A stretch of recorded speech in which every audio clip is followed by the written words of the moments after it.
भैया ये बताओ, भैया संतों का सत्संग, संतों की महिमा, कहने लगे बताओ सबसे बढ़िया शास्त्र कौन सा है? बहुत से शास्त्र हैं, रामचरितमानस है, श्रीमद् भगवद गीता जी हैं, भागवत जी हैं, वेद हैं, पुराण हैं। महाराज सबसे सुंदर शास्त्र कौन सा है? किसी ने पूछा। तब तक कोई दूसरे संत महापुरुष बैठे थे, उन्होंने कहा अच्छा शास्त्र तो बढ़िया है, लेकिन सबसे बढ़िया देवता कौन सा है? सबसे बढ़िया देव कौन सा है? तब और संत बैठे थे महापुरुष, उन्होंने कहा अच्छा एक बात हमको भी बताओ, सबसे बढ़िया मंत्र कौन सा है? बहुत से मंत्र हैं, वेदों की बहुत सी ऋचाएं हैं, लेकिन सबसे श्रेष्ठ मंत्र कौन सा है? और महापुरुष बैठे थे, वो उन्होंने पूछा भैया इस संसार में कर्म ही तो है, जैसा कर्म करोगे वैसा फल मिलेगा, लेकिन बताओ सबसे श्रेष्ठ सबसे बढ़िया वाला कर्म कौन सा है? चार बातें हो गई। सबसे बढ़िया देवता कौन, सबसे बढ़िया शास्त्र कौन, सबसे बढ़िया कर्म कौन और सबसे बढ़िया मंत्र कौन?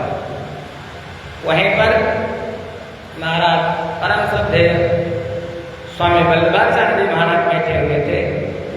उन्होंने कहा भाई हमारी समझ में तो सबसे बढ़िया शास्त्र जो भगवान ने स्वयं अपने मुख से गाया है, कौन? श्रीमद् भगवद गीता जी या स्वयं पद्मनाभ से जो भगवान के मुख से प्रकट हुई है, सबसे बढ़िया शास्त्र तो श्रीमद् भगवद गीता जी ही है। फिर कह लगे सबसे बढ़िया देवता, सबसे बढ़िया देवता सच्चिदानंद रूपाय विश्वोत्पत्त्यादि हेतवे तापत्रय विनाशाय श्री कृष्णाय वयं नमः। कन्हई से बढ़िया, कन्हई से सुंदर, कन्हई से अच्छा कोई दूसरा देवता हमें तो नहीं लगता। फिर कहने लगे सबसे बढ़िया कर्म कौन सा है? तो कहने लगे सबसे बढ़िया कर्म तो वही है जो भगवान के निमित्त किया जाए, भगवत पदार्थ जो कर्म किया जाए वही सबसे बढ़िया कर्म है। फिर कहने लगे सबसे बढ़िया मंत्र कौन सा है? तो कहने लगे जो भगवान कृष्ण का मंत्र है, कृष्ण नाम, बस करसत इति कृष्ण, जो अपनी तरफ आपको आकर्षित कर ले उन्हीं को कहते हैं कृष्ण। राम का नाम सब नामों से बढ़कर है, अच्छी बात है। राम सकल नामन्ते अधिका, बहुत सरल है, सीधा है, जब करने में कोई परेशानी नहीं है, चाहे सीधा जपो चाहे उल्टा जपो। लेकिन कृष्ण, यदि कृष्ण नाम एक बार आ जाता है वाणी पर, थोड़ा जबान इतनी जल्दी पलटती नहीं है, क्योंकि उनका नाम टेढ़ा, उनका काम टेढ़ा, उनका सब कुछ टेढ़ा। जब खड़े होते हैं तभी टेढ़े, 8 जगह से टेढ़े होकर के सब काम टेढ़े हैं उनके, इसीलिए। लेकिन अगर कृष्ण नाम आ गया तो जो नामकरण किया है महाराज गर्गाचार्य जी महाराज जी ने, तो बताया है कृषिर भूवाचक शब्द अणानि प्रतिवाचक तयोरैक्य परब्रह्म कृष्ण विद्या निधीयते। कृषिर भूवाचक, जो क्रा है का में नीचे लगी हेरा, ऊपर वाली में नीचे वाली लगी वो भी टेढ़ी, तो वो सत्ता का प्रतीक है। कृष धातु सत्ता की प्रतीक मानी जाती है। और आगे है ना अणा, अणा माने ना, ना माने नहीं।